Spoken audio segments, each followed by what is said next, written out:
He is a two-time National Slam, Poetry Slam champion. He is a published author, right, for What I Will Do Tomorrow. Is that correct? His talk tonight is aimed at sort of helping you to learn how to think about Mexican-American history, what it means to have Hispanic heritage in an age of border politics rather than identity politics. The title of his talk is A Taco Truck on Every Corner. Hopefully that resonates with some of you. And so I'm going to let Matt take over and talk to you about what is at the heart of his research interests of late. And then we'll open it up to Q&A. And then at that point, if you have other questions about Matt, about his lived experiences, his personal history, he can share that with you if he wants to. Right? So join me in welcoming Matt Sedillo. And I'm also supposed to say to you before I got to look. So let me just say I forgot to mention, even though I was told in the hallway not to forget, the organization that brought Matt to campus that made all this possible is the UWSP Eco-Socialists. And so I'd like to, one, recognize Ella Jansen for her leadership in getting Matt to campus. And then if you are interested at all in being a part of an organization that does events like this, that is active on campus and in the community, if that's something you're interested in, we have a sheet up here for you to leave your email. Ella will get in touch with you and we'll find a way to fit you into what we do so that you can find your own voice in your community and help bring about positive change, which is what Matt is going to be talking about. So again, Matt Sedillo.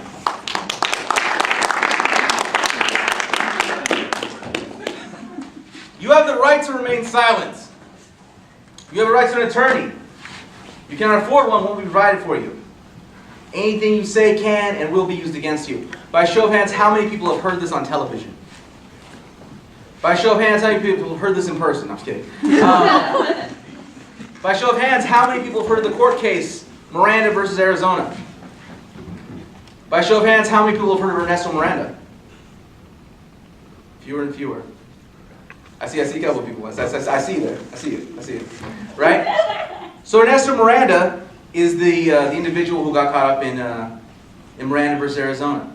He's a Mexican guy in Arizona, in the state of Arizona. And the legal precedent that he actually cited in order to help him with his case was Escobedo versus Illinois, which happened 2 years earlier. So this is 1966, Miranda versus Arizona, 1964, Escobedo versus Illinois. So what's going on here is that though it is not made readily available, the prominence and the significance of Mexican-American history and its effect on all of us weighs heavy across the country. It weighs heavy across the country, but it is not necessarily always part of our analysis. And this is a problem. This is why people describe the Trump phenomenon in ways that don't actually make very much sense most of the time. When we're looking at, when Donald Trump originally went to campaign throughout the Southwest, there was a number of what are called riots. If you're using typical language, rebellions if you're daring. And they happened in Chicago, they happened in Albuquerque, they happened in Costa Mesa, they happened in San Jose, they have a little town called Burlingame, which is in the Bay. And in each one of these cases, every time it happened, it was kind of framed as, will Hillary Clinton and Bernie Sanders speak against the violence of their supporters? It was kind of deracialized. So it's a very interesting phenomenon that the demonization of Latinos and particularly Mexican people is very politicized, but then their actual political reaction is often depoliticized. It's just mobs of people who are angry for some reason and we don't know exactly who they are, right? So the case of San Jose, where there was definitely a very Mexican character to the rebellion, you have a situation where people, US Weekly, CNN, a number of media outlets were asking, will Bernie Sanders and Hillary Clinton condemn their supporters, with no mention of the groundwork in San Jose. What is that? What does it look like, right? San Jose is basically broken into two parts. There's the Silicon Valley, and there's an area called East San Jose, which is sometimes known as South Cicueta, which means leave if you can, right? This is where Cesar Chavez was born before he moved down to Arizona and then later came back to Delano. So this is an area known for having one of the largest student homeless bodies in the schools. It's known for horrible poverty, and then on the other hand, you have the Silicon Valley, which is like some of the most well-paid workers in the United States of America, right? So you're talking about lifetimes lifetimes of frustration, of anger, resentment building up that have nothing to do with Hillary Clinton, have nothing to do with Bernie Sanders. We're talking about something that's deep-rooted contradiction. Then you look at the case of Albuquerque. Albuquerque, actually, ABQ PD has the most murderous police department in the country. This is according to The Guardian. I think at one point they had more murders in ABQ than in NYPD. And New York, New York is like 5-6 times the size of Albuquerque, and yet you have this many deaths. And again, this is a mostly Latino neighborhood, right? This is mostly Latino city. Most of the victims are as well. And so, like, you have these situations where it's just described as ABQ is just like, oh, it's it's bad. New Mexico is often left out of the opioid crisis, though it often ranks number 3 behind Vermont and Maine in terms of the state most affected by this. Because again, there's the preservation of this narrative. The opiate crisis is white, the victims are white, and the perpetrators are brown, right? But what does it mean when the victims, when people who are falling into heroin addiction are brown? It kind of disrupts the narrative.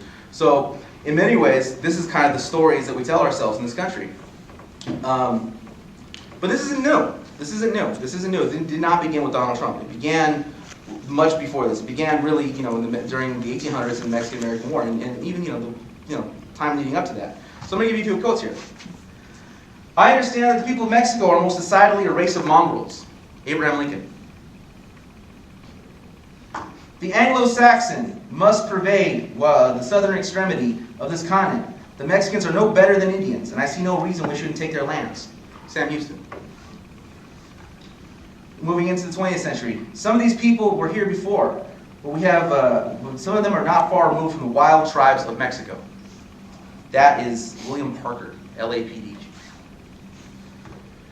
When they speak Spanish, no comprende, slap them upside the head, and they speak English. I'm an English teacher, just like that. That's police work. Mark Furman, who is known for the O.J. Simpson trial. So these are all examples of a long lineage of history, a direct line that take you from here to there, right? So we can understand that when Donald Trump says Mexico is sending drug dealers and rapists, that has a long history of scapegoating Mexicans and looking for a way to build a political platform on it. And that comes out of the Southwest. Now, the interesting thing about Donald Trump is that he doesn't actually have a long history of anti-Mexican hatred and rhetoric. Donald Trump came to the public eye in 1973 when he and his father had violated the Fair Housing Act. And he had, was known for having this pile of papers that were marked B, meant for black applicants. And they would go into a file and they would just simply not house them. So Donald Trump is basically, made his money as a segregationist in New York, like not allowing people to come to home. In the 1980s, he tried to railroad 5 young black men for a crime they didn't commit. And this was in Central Park 5. This is also another horrible thing. So Donald Trump has a long history of being a very, very deeply racist guy. He does not have a long history of talking a bunch of trash about Mexicans. This is something quite new to his repertoire, right? So we kind of have to ask, why did this happen? How did this happen? What was the purpose of this? And I would argue that the reason he did that was in order to win the 2016 primary. It's really not that complicated. It's really not that complicated. He was trying to win the 2016 primary, and the reason he needed to do that was because he needed to knock off the front runner. Who was who? Going into it, who was who? It was Jeb Bush. Jeb Bush also had a program. Jeb Bush had a program that was decades in the making, right? And so that's kind of the bulk of the talk today, of what exactly happened with Donald Trump defeating Jeb Bush and how that led into the fracturing of the Republican Party going into what it's becoming versus this vision they had to move into. So I'm going to open with 2 quotes here. A nuestra casa de la oportunidad de todos, a la casa de todos que aman y la libertad y la casa noble de los Estados Unidos de America. Jeb Bush, June 24, 2015. This is his presidential announcement. When Mexico sends its people, they're not sending their best. They're not sending you, they're not sending you. They're sending people with lots of problems. And they're bringing their problems with us. They're bringing drugs, they're bringing crime, they're rapists, and some I assume are good people. Donald Trump, just 2 days later, June 16, 2015. So to provide context for this, we have to look back at what was happening before the primary began. And before the primary began, we would see this kind of year-long drive, but we were going to see the clash of 2 dynasties, the Clintons versus the Bushes, right? And even people like David Frum, conservative David Frum, asked, is this the America or the final days of the Roman Republic? He was talking about why, the fact of the matter is that we need more different candidates. We can't just have two families running the country. The victory of Barack Obama in 2012, strictly from the standpoint of Electoral College, was more significant than 2008. In 2012, it was the first time in generations that a Democrat had won the White House without having broken the Solid South.